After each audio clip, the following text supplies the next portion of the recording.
Hi everyone! Welcome back to Talk English Fluently. Today, we're going to tackle a very common struggle in English spelling, the tricky I before except after C rule. Have you ever found yourself confused by words like believe and receive? If so, stick around because this lesson will clear things up and help you avoid spelling mistakes in the future. Why spelling is tricky in English? Spelling in English can be a challenge, even for native speakers. That's because English isn't a phonetic language, meaning we don't always spell words the way they sound. For example, words like peace, achieve, and believe all follow the I before A rule. But what about words like receive or ceiling? Let's break it down. Explaining the basic rule. So here's the general rule. I before E except after C. It's a handy rhyme that helps you remember which order the letters go in. When the letters I and E appear together, I usually comes first except when they follow the letter C. Simple, right? But like everything in English, there are exceptions. Introducing exceptions to the rule. Now, here's where things get a little tricky.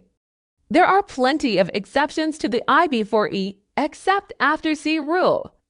Let's look at some examples where it comes before I even after AC. See how it comes before I after the letter C. That's the rule in action. But wait, English wouldn't be English without exceptions to every rule. Exploring more exceptions. So what happens when the A combination doesn't follow a C? Well, here are some words that completely ignore the rule. In these words, the rule just doesn't apply. And there are plenty more examples where this happens. English is a language full of exceptions, so it's important to remember that while this rule can be helpful, it's not foolproof. Fun practice and tips. To get better at spelling, it helps to practice and remember common exceptions. Here are a few more tricky words that don't follow the I before E rule, even when there's no C in sight. These words are exceptions to the rule, but don't worry by practicing and seeing them in context. You'll get the hang of it.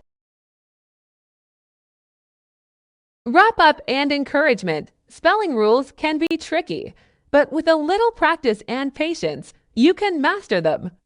Remember, I before E except after C is a useful tool, but don't rely on it 100% of the time. Keep learning and don't let those tricky words get you down. Did you enjoy this lesson? If you found it helpful, make sure to hit the like button, subscribe for more lessons, and leave a comment with your favorite spelling tips or tricky words you've struggled with. I'll see you in the next video. Happy spelling!